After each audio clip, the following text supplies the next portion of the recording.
Configuring and managing storage.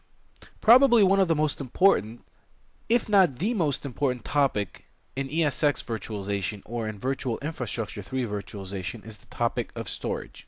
Because there is no physical, everything is in virtual, which means everything is in code as in software. That means we need to allocate storage and space for all these devices and all of this information to be stored somewhere. We also need to allocate adequate space and architect it properly so that we can have technologies such as vMotion and high availability and distributed resources function properly.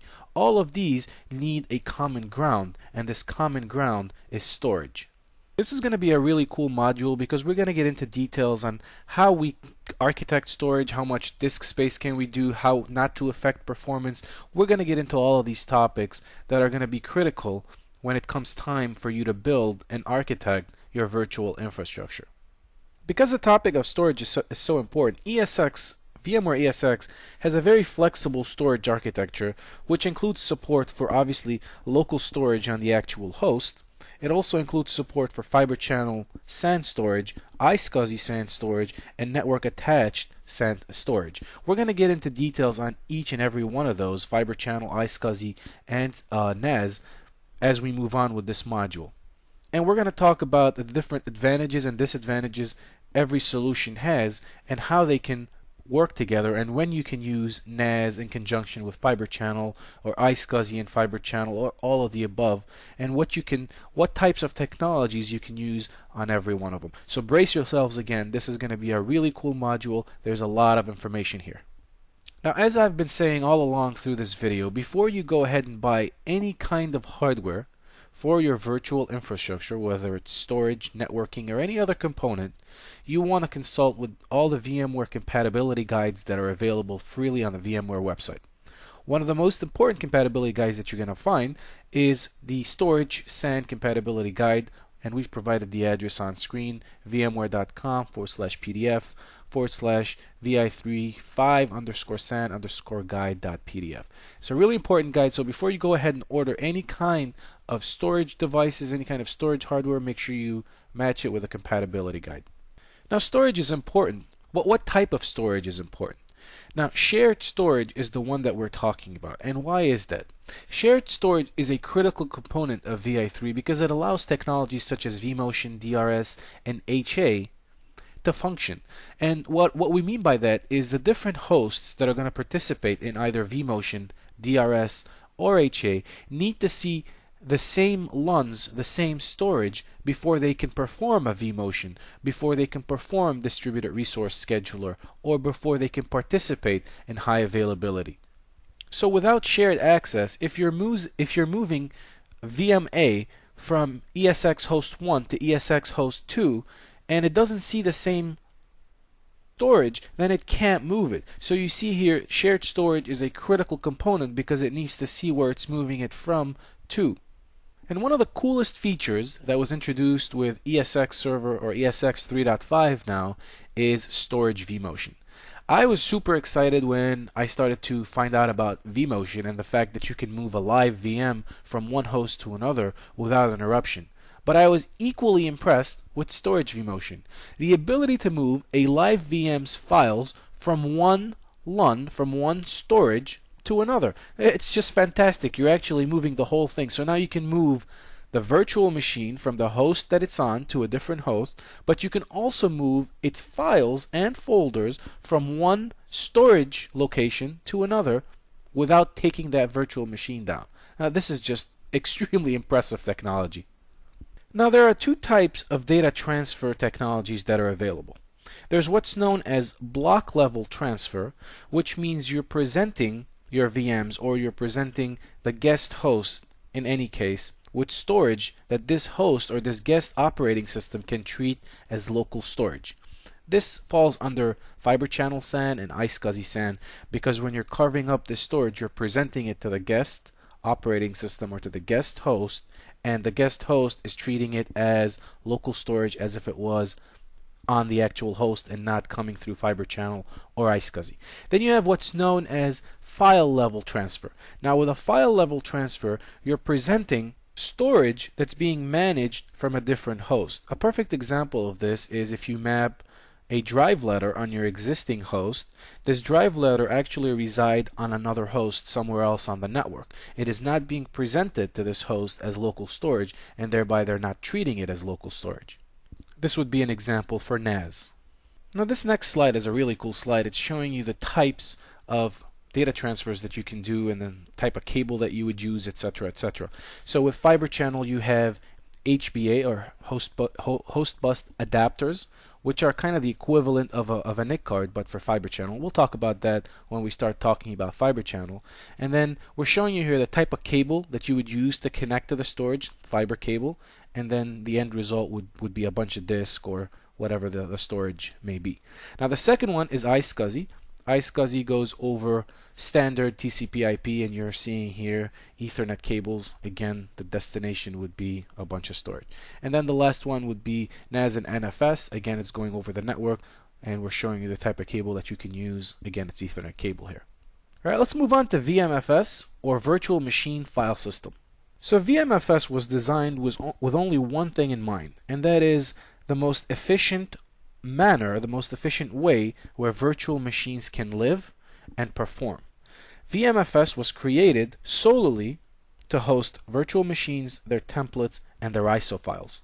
VMFS is also a very flat file system. It doesn't have all the bells and whistles of other file systems such as NTFS. It doesn't have security on a file level or on a directory level, which can add overhead and could make the file system more cumbersome and slower. VMFS is very, very flat and optimized solely for running virtual machines. Also, unlike NTFS, VMFS allows multiple hosts to have access to the same storage at the same time. Now, if you try to do that with NTFS, you're going to get a whole lot of corruption. You're going to get a lot of blue screens. Don't even try that. But VMFS was customized, was built to allow multiple hosts to access it at the same time. And the way VMFS is capable of doing that is by putting locks on the actual files rather than on the actual volumes. So if ESX-A was trying to access a file on a VMFS volume and ESX-B was trying to access another file on the same VMFS volume, there would be no conflict because the lock is being implemented at the file level. So whatever file they're accessing at that time, they're locking it rather than locking the entire volume. Now the only time the entire volume is locked is when the VMFS metadata file is being updated. And we'll get into details on that a little later on, because that can seriously affect performance if a lot of metadata file locks are being put in, and that's when you know that you're going to need to have another disk, and that's how you need to learn how to size your disks properly so that not a lot of metadata file locks are in place on the actual volume. Alright, in this next table, which is pretty cool, we're giving you the type of storage here. Let's start with NAS. Now NAS will support SMB and or NFS over standard TCP/IP using a standard NIC. Now the data transfer, as I mentioned to you before, is a file level data transfer, and the performance rating when compared to iSCSI or fiber channel is going to be low to medium. The cost also, an equivalent, is going to be low. So you're sacrificing here. Now with iSCSI, what you're doing is you're doing SCSI over TCP/IP, again via standard NIC or iSCSI HBA. Now the data transfer here would be block level, which I mentioned to you before, which means you're presenting storage to the actual host that's then treating it as local storage. The performance rating would be medium to high, and then the cost as well would be medium. Now the most efficient or the best performing fiber channel, or the best performing storage technology today would be fiber channel, which would be SCSI over fiber channel using fiber channel HBA. Again, you're doing block level, the performance rating is high, and the cost is obviously high. Now, I'd like to open a bracket here or a note to say that iSCSI is really catching up to fiber channel. Soon enough we're going to have, or we have it already, but it's just not as popular as fiber channel, 10 gig Ethernet cards, which means pretty soon we're going to have 10 gig iSCSI connections as well, which can rival fiber channel performance. At this point you can find vendors that will provide you iSCSI solutions that rival fiber channel as far as performance is concerned.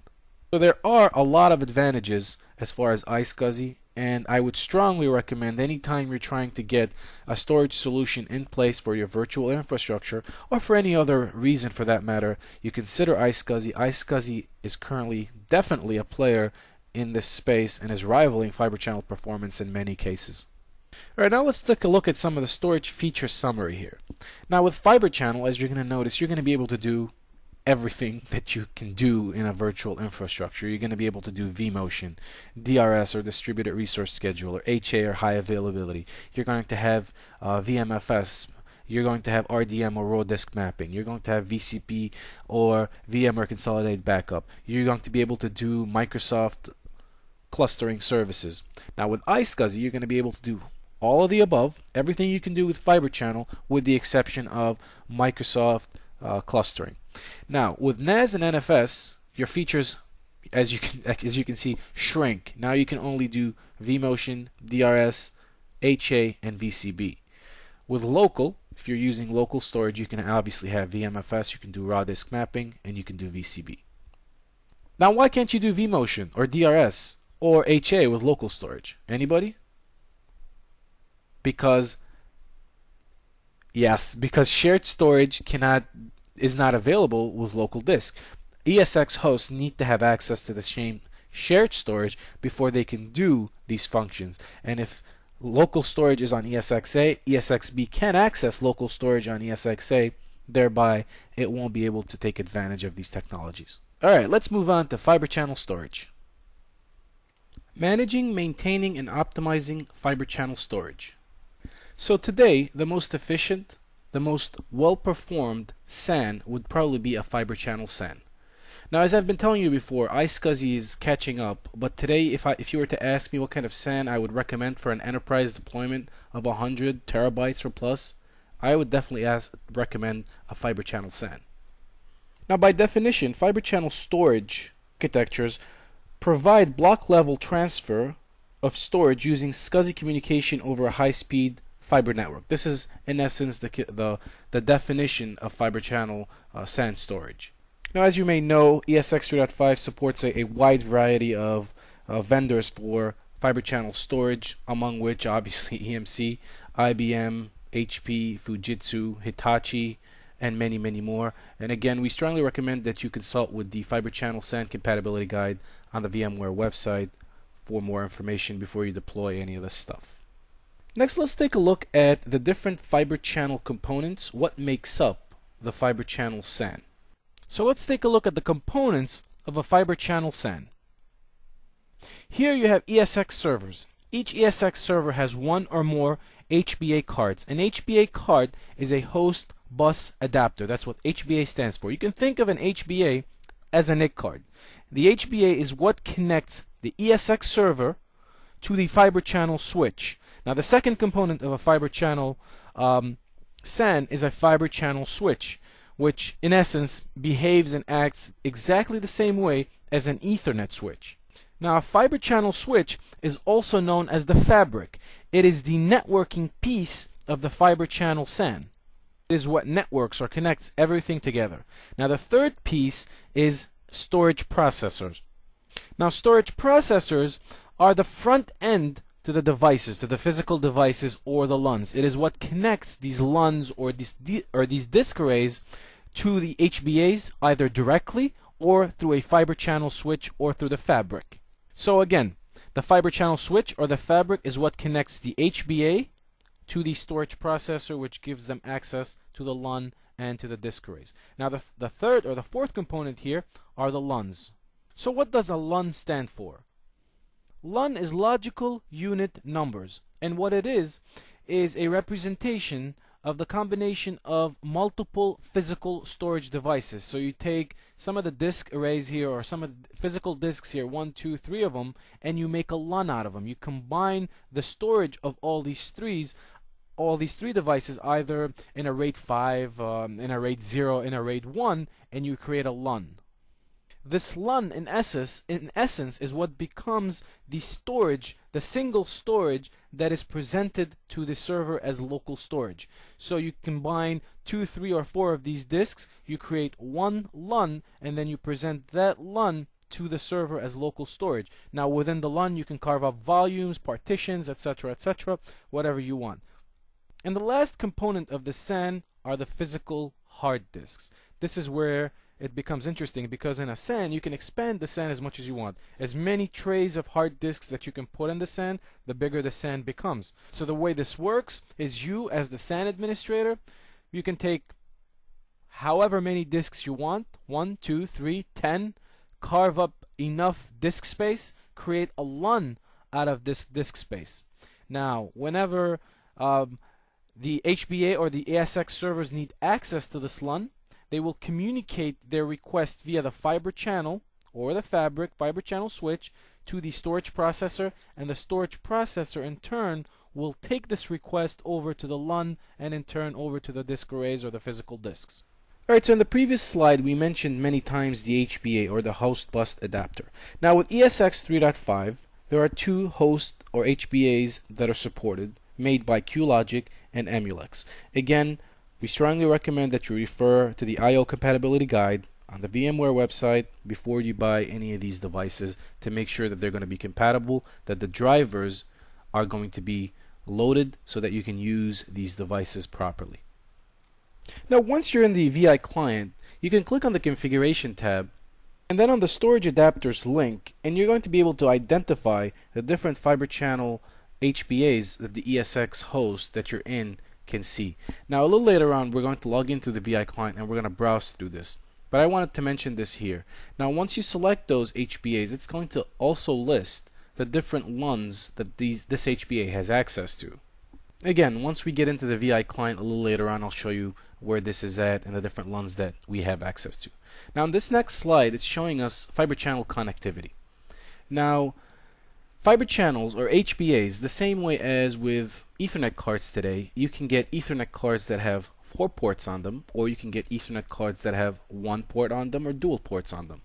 With HBA you can get also a 1 port HBA, which is, to illustrate the figure that's on the right, you have an ESX 3.5 host with 2 single port HBA, which means from the HBA to the actual LUN or the partition that it's targeting, you have one path. If this path fails, you have no secondary path to it. Now on the left, what we have is an HBA with dual port. Now, while with the image that's on the right, you can still provide redundancy, but now you have 2 cards and you're making use of these 2 cards to access the same LUN. So you're taking up technically 2 PCI slots in the host, and you're using them to access the same LUN or the same partition.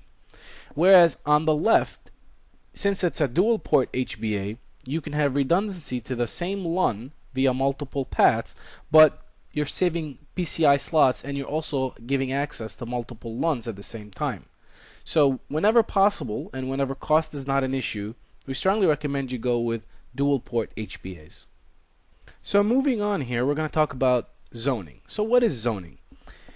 In very brief, zoning is the grouping of multiple HBAs and then giving these HBAs access to certain LUNs. So you'll take HBAs from ESX A, B, C, and D, you'll group them in a group, and then you'll say, okay, group A has access to the following LUNs. Now obviously it's a little more complicated than this. I'm just trying to make it as simple as possible, and we're going to get into this a little later on. But there's multiple types of zoning. There's soft zoning, there's hard zoning, and there's also something known as LUN masking. And a few slides down we're going to get into this. But again, zoning is performed most of the time at the fiber switch or the fabric level. It can also be performed at the storage processor level, as we're going to see later on. Now to give you an example of how zoning might work, since not a lot of you are going to have the ability to have access to storage, or most of the time in the enterprise the SAN administrators won't even let you near a SAN.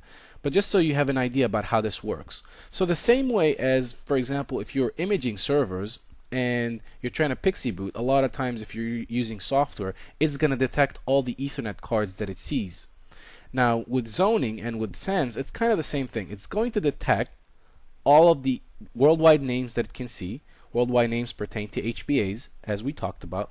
So as you can see here on the left, it's discovered some worldwide names. Now the process of zoning is you create a zone and then you add these worldwide names to it, and then you tell this zone which LUNs it has access to. So in the middle, you'll notice that we've included different worldwide names from different hosts in a zone. And then we give this zone access to these LUNs. Now all the way to the right, we've shown you the zones that are existing on the fiber channel fabric. So how are LUNs created, or what are LUNs to start with? A LUN is a logical allocation of storage space carved from a set of underlying physical disks. So what this means in essence is you have 10, 20, 30 independent disks, and what we do is we group them together in a logical manner and present them to a host as single storage. So you might have 10, 20, 30 disks that are each independent of different capacities, and then you group them together, you carve up a LUN of a specific size, and then you present this LUN as local storage to a host. Now you can do RAID 5, you can do RAID 0, you can do RAID 1 plus 0, you can do all types of RAID that are supported on a SAN. So this next slide is actually really cool. Show you how things are done. So as you can see towards the middle here, we have disks. Those are the disks that are available, and you're going to notice that the type or the size of the disks that we have are 4 gig disks. So then immediately under that, you'll notice that we've created LUN 1. Now LUN 1 is RAID 5. So we've added these disks into LUN 1, and then we've striped them as RAID 5, and so on and so forth. Now let's talk a little bit about SAN management. I know a lot of you are looking at these screens, and probably not a lot of you have ever worked on a SAN before, or this might be a little overwhelming. In most cases, in most environments, the SAN is managed by a SAN administrator, by a dedicated SAN administrator, at which point you are not required to manage the SAN. However, why not? If you are given the opportunity to learn a new technology, I strongly recommend that one of the new technologies that you acquire is storage technologies. Everything is moving in the area of storage. Now, while virtualization is awesome, you can quickly see how virtualization and storage go hand in hand. So if you're given the opportunity, if you're not in a large environment where you don't have a SAN administrator that's not going to let you anywhere near the equipment, learn SAN technologies. And if you are in an enterprise environment and you have the opportunity to maybe work alongside the SAN administrator to understand this a little better, it'll help reinforce your knowledge, and it'll only make you know things that you didn't know before, and this in turn translates into making you much more valuable in the outside world, or if you're going job hunting, or if you're trying to get a better job. I definitely recommend you learn SAN technologies and storage if you're given the opportunity. Now let's talk a little bit about access control in a fiber channel SAN. Alright, now every SAN component, such as the HBA or the storage processor, has something called a WWN, or worldwide name. Now a worldwide name, you can think of a worldwide name as a MAC address. The worldwide names are assigned by the SAN manufacturer. Now the worldwide names are useful for SAN administrators in order to identify the equipment for zoning purposes. Now a worldwide name is a 64-bit address. Now let's talk a little bit about access control. What if you had a lot of LUNs and you needed a way to prevent certain ESX servers from accessing certain LUNs, or even preventing some ESX servers from viewing or even acknowledging that there is a LUN that's available that they can attach to? How do you control that? What are the methods that are available to you? Now there's a few ways of doing this. There's actually 3 ways of doing this. You can either let the SAN administrators, if it's another group in your organization that handle that, you can let the SAN administrators control access to the LUNs, or you can ask the SAN administrators, hey, give me a chunk of LUNs, let's say 5 or 6 or 10 or 20 LUNs with these sizes, and I will control access and visibility of these LUNs to my ESX servers the way I want. ESX gives you the ability through the ESX software to control access or to control the visibility of SAN LUNs. Alright, so let's examine soft zoning. Soft zoning is the first method of access control or LUN visibility that we're going to talk about. What soft zoning does is the storage processor controls the visibility of LUNs based on worldwide name. So the storage processor here, for example, says that the following worldwide name, which belongs to HBA1, since we're going to make this 1 and this 0, HBA1 with worldwide name as follows cannot see LUNs 4 and 5. This is called soft zoning, when the storage processor controls the visibility of LUNs to the HBAs or to the ESX servers. Hard zoning occurs at the fiber switch level or the fabric level and is known as zoning or hard zoning. Hard zoning is the control of the visibility of storage processors based on a per port basis. So a fiber switch here has 1, 2, 3, 4, 20 ports. The fiber channel switch here says, for example, that port 10 cannot see storage processor 0. And in this case, we're going to make this storage processor 0 and this storage processor 1. So port 10 cannot see storage processor 0, and in turn, storage processor 0 is the storage processor that has access to LUNs 1 and 2.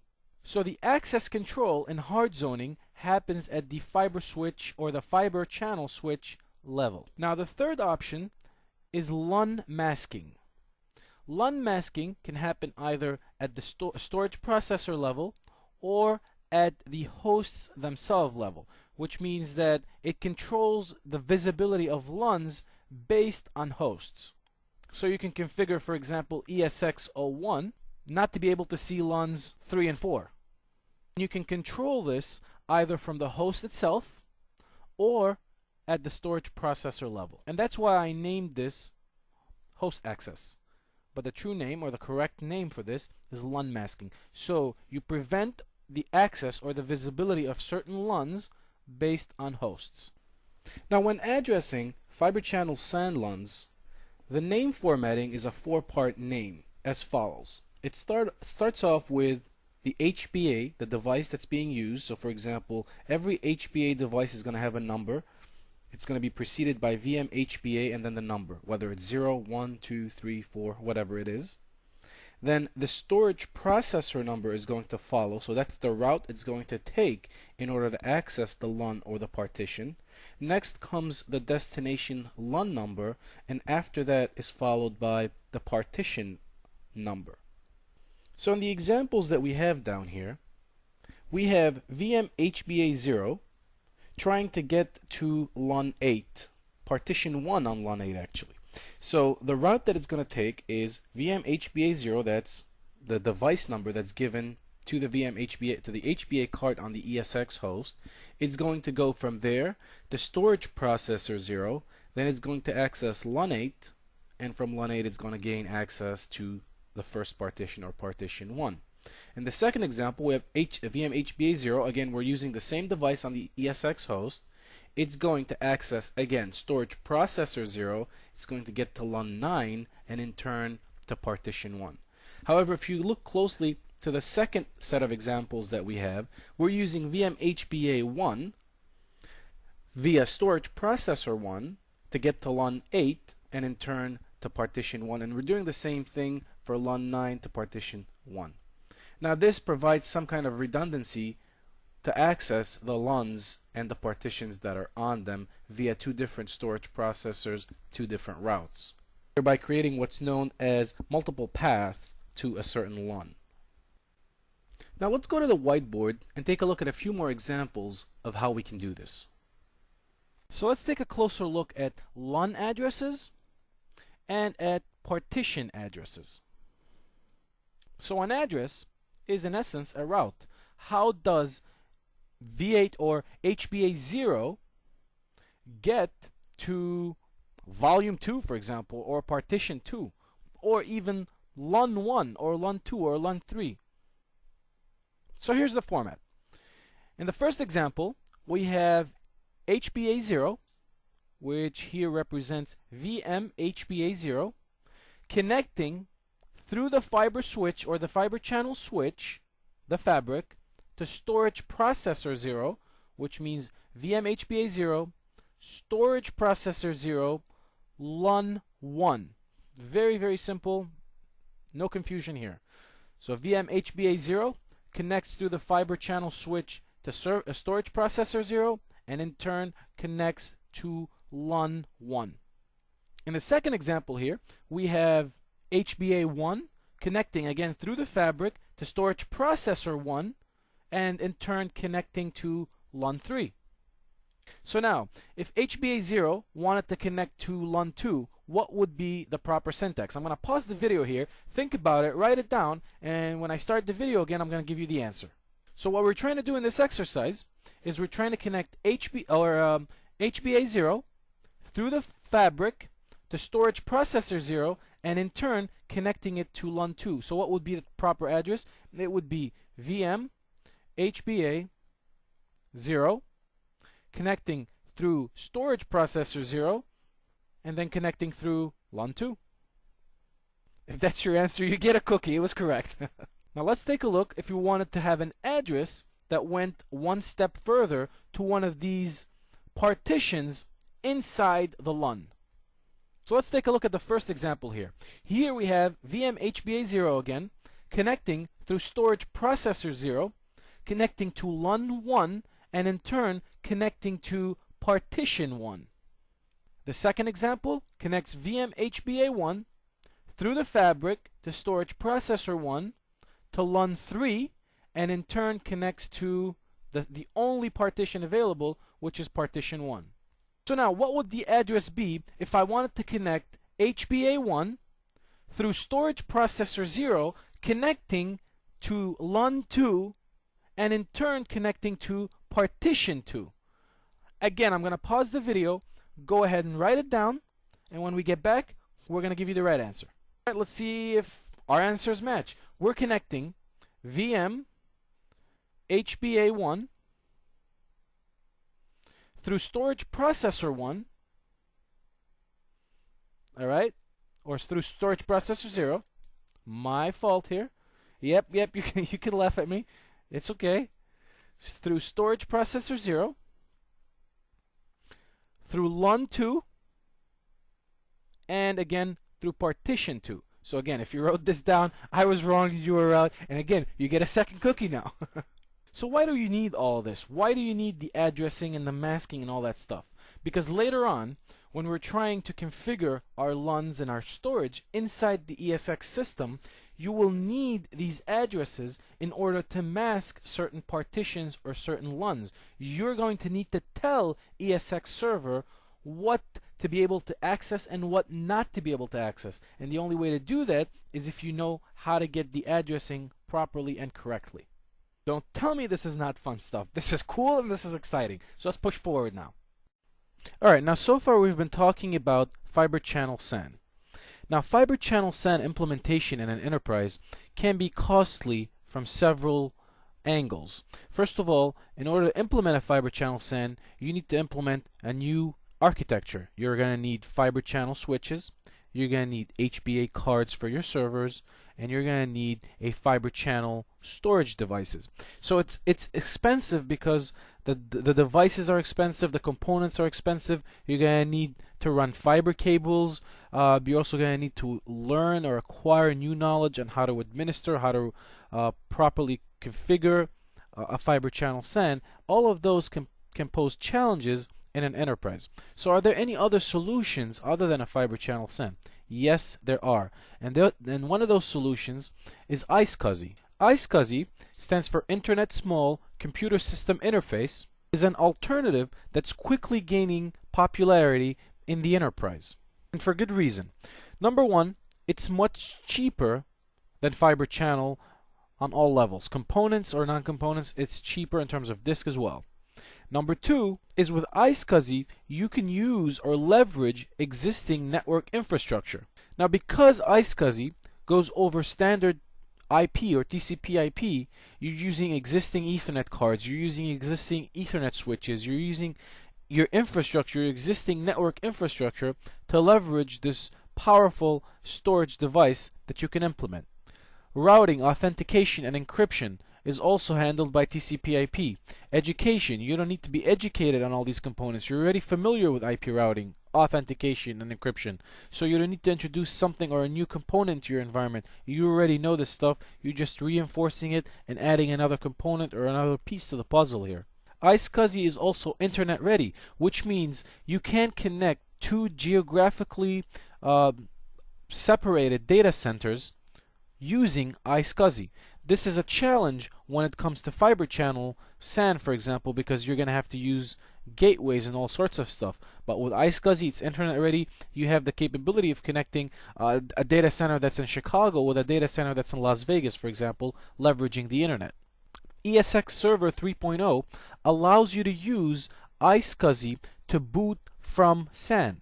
This is exactly the same as with the fiber channel. As long as you have an iSCSI hardware initiator or an iSCSI HBA, as we're going to cover in a bit here, you can boot off of a SAN LUN. Now, one thing I want to stress here, you can only boot to SAN when using iSCSI if you're using a hardware initiator or a hardware HBA. You cannot boot to SAN if you're using a software initiator. Alright, so let's take a look at some of the iSCSI SAN components. You're going to quickly notice here that there's several similarities between the iSCSI SAN components and the fiber channel SAN components. So let's take a quick or closer look here. Inside of an ESX server, you can have either an iSCSI HBA controller, also known as an iSCSI hardware initiator, or you can have an iSCSI software initiator. Now this is self-explanatory, but I'm going to go into a little bit of details. An iSCSI hardware initiator is similar to an HBA. It's an iSCSI physical device that you install in a server. An iSCSI software initiator is software generated or installed in order to replicate or initiate an HBA or an iSCSI hardware initiator. What's an HBA hardware initiator or an iSCSI hardware initiator? It's a NIC card. Now with software, it allows you to use the existing NIC card, but with software you can turn this NIC card on or make it multifunction in order to become an iSCSI initiator. Now second, you have the IP network instead of the fiber channel fabric or the fiber channel switches. Here we're using the IP network, the Ethernet switches that we currently have, the existing infrastructure that acts as the fiber if you compare it to the fiber channel SAN. On the other hand, you still have, or on the other side, you still have the storage processors for the disk arrays. Now again here, I didn't go into much details when we were talking about fiber channel SANs, about storage processors, but you can have those in either active mode or active passive mode. But I'm not going to go into a lot of details about that. You can feel free to research this over the internet and see how you can configure those in numerous ways to either be active or active passive.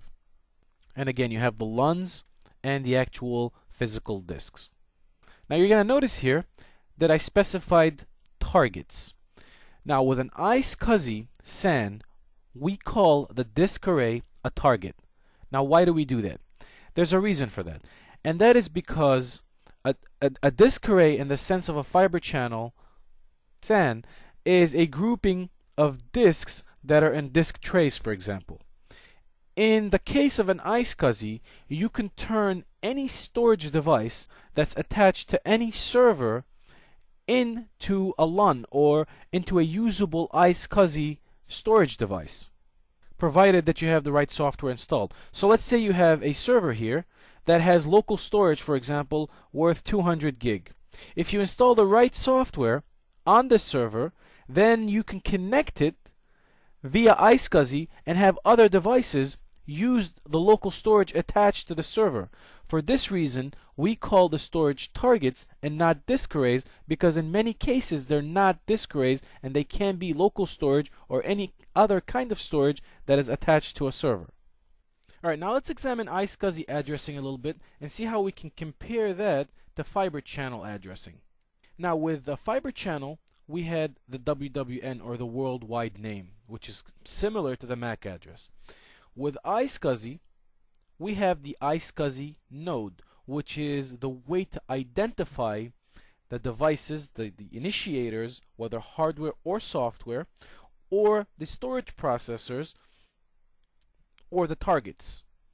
Again, I say targets here after I set storage processors because a target can be either a storage processor that's connected to physical disk arrays, or it can be any server that has a local attached storage that you wanted to use via iSCSI, provided that this server has specifics or special software to make it usable by iSCSI. Now, the way to construct the iSCSI address is the string first is started with an IQN. IQN stands for iSCSI qualified name, which in the example string down here is IQN dot. Then it's followed by the date, and the date consists of the year and month when the organization registered the domain name. In our case, the domain name is eliaskinaser.com. So for example, the year we've registered this domain name is 2006, the month is December or 12.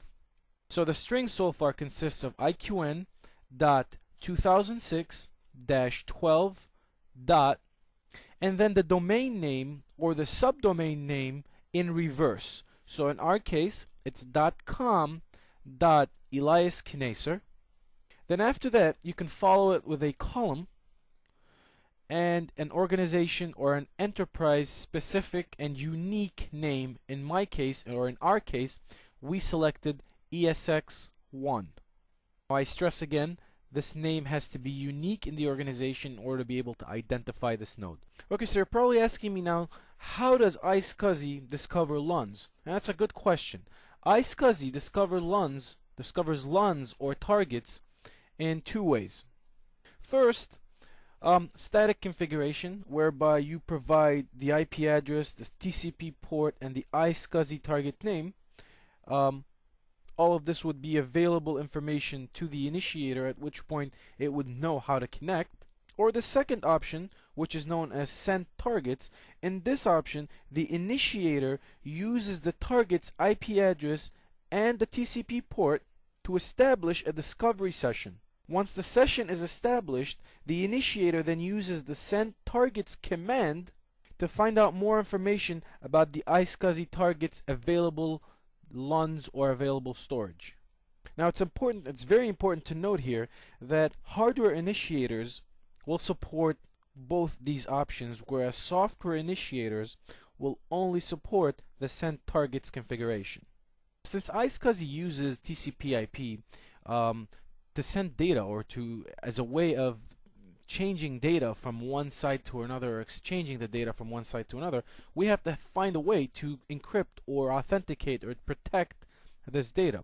So we can use CHAP, which is a protocol. CHAP stands for Challenge Handshake Authentication Protocol. This allows a password to be entered without having the password to be transferred over the network and be compromised at that point. Now, it is also good practice when using iSCSI to isolate it on its own LAN or on its own VLAN, which is in most of the cases a VLAN will be used to isolate the traffic that's being used for iSCSI. Now, we've been talking a lot in this module, so how about we just drop some of this mumbo jumbo. Let's log into our VI client and see how we can set up an iSCSI software initiator. Alright, so we're inside the VI client, and what we're trying to do is we want to enable the iSCSI software initiator. So where do we go? Can somebody tell me where we need to go? Now, I'm sure somebody's had configuration, because I told you earlier you're going to be living inside the configuration tab. So we're going to click on configuration, and we're going to come down here to the security profile, and we're going to modify that in order to enable the software iSCSI client. Now, by enabling it, what I mean is we're going to tell the service console to load a driver for the iSCSI client. We're going to click on OK here, and voila, you can see that it has loaded this on port 3260. Now, where do we go in order to configure access to our storage? Do we go to storage or do we go to networking? Anyone, Bueller. Now, the obvious choice would be storage, since we're trying to configure storage. But keep in mind, remember what I told you earlier. With iSCSI, we're leveraging existing networking. we're running iSCSI over standard TCP/IP or IP networks. So we're taking advantage of our infrastructure, of our Ethernet infrastructure, to get the storage. Unlike Fiber Channel, where we lay down an entirely new infrastructure to support this technology. We'll need Fiber Channel cables run, we need Fiber Channel switches, we need HBAs. It's an entirely new architecture that we lay. So in this case, we would go to storage to configure Fiber Channel. But in the case of iSCSI, we're actually going to go to the networking piece here in order to configure access. Now we're going to click on Add Networking. We're going to add a virtual switch that's capable of doing iSCSI. So which option should I select? Now, as you might have guessed, because it says iSCSI here, we're going to go with the VM kernel selection. We're going to click on Next. I'm going to give it select VMNIC 0 and also VMNIC 2 for this configuration. I'm going to name this thing IP storage, and we're going to IP this thing. Alright, now we're going to click on Next. It's going to prompt us for a gateway most likely. We're going to say no for now. We're not going to give it any kind of a default gateway. And then we're going to click into Properties again, and we're going to add another port group. Now we're going to add the Service Console port group here. And in the meantime, I'd like somebody to think about why I'm adding a Service Console port group. What's the relevance here? There. Now we're going to close out of here. Now, for iSCSI to function properly, for the software initiator to function properly, it needs a Service Console access. Now, why is that? It needs the Service Console to be with it in the virtual switch. Now, why is that? Now, the reason for that is you're loading, once we enabled that client, we're loading the driver for the iSCSI software initiator inside the Service Console. Once that driver is loaded, and that driver, by the way, is the VMK iSCSI D driver. That's what's loaded inside the Service Console. And to give you some more information, what VMware has done is they've taken the Cisco iSCSI initiator command reference and they've modified it into what we're seeing today inside ESX. Now what that basically does is it turns the ESX Ethernet card that's inside it, inside the host, into a multifunctional NIC card that can do iSCSI and also do standard Ethernet. So by doing that, by loading the driver inside the Service Console, now we're relying on the Service Console to initiate a session to our storage devices. Now this session is going to handle initiating the session. It's also going to handle security and authentication. Now you're going to ask, okay, so what's left for the iSCSI initiator to handle? The iSCSI initiator is going to handle the I/O management, the management of the I/O traffic. So keep in mind, you're always going to need Service Console access with the software iSCSI initiator. So now where do we go from here? Now we can go to storage adapters, because now, after making our Ethernet cards that are inside our ESX servers multifunctional, now you can think of the iSCSI initiator as a software adapter. So we're going to come down here and we're going to click on Properties to configure this thing to point to what? To point to our targets, exactly. Now again, as you can remember earlier on when we were talking during the lecture, we were talking about dynamic discovery and static discovery and CHAP authentication, and this is where you would configure all of this. You could do static or you could do dynamic. So here what we're going to do is first we're going to enable it, since you can see it's disabled. So we're going to enable it here, click on OK, and then we're going to go into dynamic discovery and we're going to add 10.10.10.221. I'm going to click on OK, and there it is. Now let's click on Close here and let's select it. And by the way, you'll notice that with the iSCSI software adapter, the naming convention is different. It's VMHBA32. That's what identifies the software adapter. Now with just the Fiber Channel HBA, you'll notice it's just VMHBA and then whatever the number of the device inside the ESX host. So now we've configured this, but we still can't see any targets. So what do? Yep, we're going to rescan. We're going to rescan for targets, and we're going to do that. We're going to scan for storage devices, and let's just scan for VMFS volume. So we're just going to click OK here. So it scans for both of them. And voila, would you take a look at that? Now we have several targets here that we could choose from or that we can manipulate and do different kind of things with.